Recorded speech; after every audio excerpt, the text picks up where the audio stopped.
like Jaycon mentioned, right, we had state leaders like Kamala Harris and Feinstein and other folks who wrote a letter to DC saying that ICE is not only violating human rights, but they're also violating the way that they're going about in these contracts to try to expand and to try to create new detention centers. And so now we need to act, right? And we need to make sure that the people who have power make sure that no detention is expanded and that no new detention is created.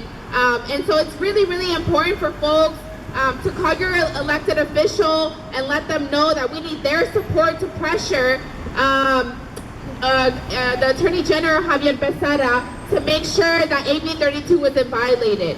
And the reason why this is so important is because states are looking onto California to also ban private prisons at all levels, all throughout the country. And so it is very important also how California defends this law and how California implements this law to its fullest, right? And so we need your support to call your elected official, to call Javier Becerra and Governor Newsom and let them know that we need them to defend AB-32 and that we also need to hold GO and ICE accountable for their shady business that they're doing, going behind California values, right?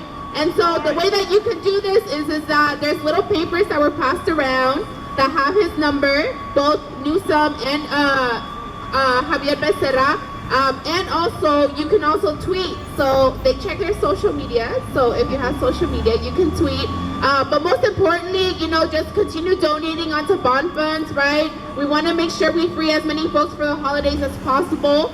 And that, as long as these facilities don't exist, then our people will no longer be detained, right? And we know that folks are more likely to win their case when they have the support of their family and their loved ones. And so detention centers are part of ICE's tactic to really pay people to sign their removals. And so it is our duty, right, to defend folks and to continue advocating and making sure AB-32 is implemented. And we have an amazing coalition of advocacy attorneys, organizers who are, ready to dispatch and continue defending not just California values, but all people in the state of California. So thank y'all so much for being here and hope we can continue fighting to free them all and to abolish ICE and detention centers. Yeah, Sandy. Thank you, Sandy. I will now pass the mic